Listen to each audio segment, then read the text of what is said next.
HTBT बियाणे जप्ती, कळंब तालुका कृषी विभागाकडून मोठी कारवाई। दिनांक 16 मे रोजी मध्यरात्री मिळालेल्या गोपनीय माहितीनुसार कळंब तालुक्यातील कळंब येथे भारत सरकारने प्रतिबंधित केलेल्या अनधिकृत एचटीबीटी कापूस बियाण्यांची अवैध विक्री होत असल्याचे निष्पन्न झाले। त्यावरून तालुका कृषी विभाग कळंब, पोलीस स्टेशन कळंब विभागाने संयुक्त सापळा रचून ही कारवाई केली। या मोहिमेत श्री प्रवीण जाधव, मोहीम अधिकारी जिल्हा परिषद यवतमाळ, श्री कल्याण बेदरकर, कृषी अधिकारी गुणवत्ता नियंत्रण कळंब, राहुल डाकोरे, कृषी अधिकारी गुण नियंत्रण कळंब, मोरेश्वर यंबडवार, वरिष्ठ लिपिक कृषी विभाग यांच्याकडून कार्यवाही करण्यात आली। यात पथकाने केलेल्या कारवाईत खालील मुद्देमाल हस्तगत करण्यात आलाय। अनधिकृत बियाणे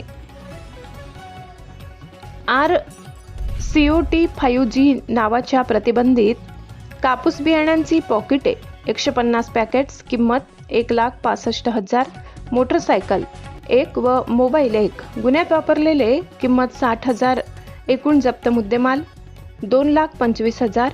आरोपींची नावे अविनाश मधुकर येंडे, राहणार कळंब, जिल्हा यवतमाळ यांच्यावर कायदेशीर कारवाई करण्यात आली। दिलेल्या फिर्यादीनुसार श्री प्रवीण जाधव, मोहीम अधिकारी जिल्हा परिषद यवतमाळ यांच्या तक्रारीवरून पोलीस स्टेशन कळंब येथे खालील कायद्याअंतर्गत गुन्हा दाखल करण्यात आलाय।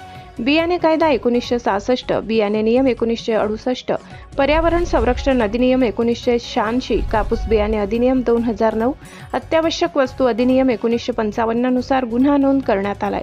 मार्गदर्शक अधिकारी ही कारवाई कृषी विभागाच्या वरिष्ठ अधिकाऱ्यांच्या मार्गदर्शनाखाली यशस्वीरित्या पूर्ण करण्यात आली।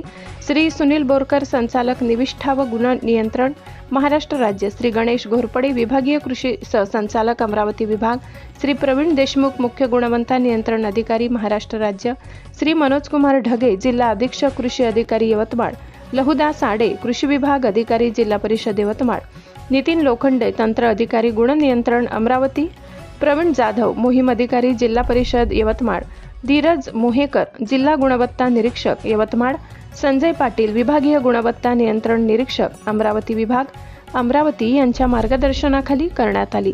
कळंब तालुका प्रतिनिधी वीरेंद्र चव्हाण।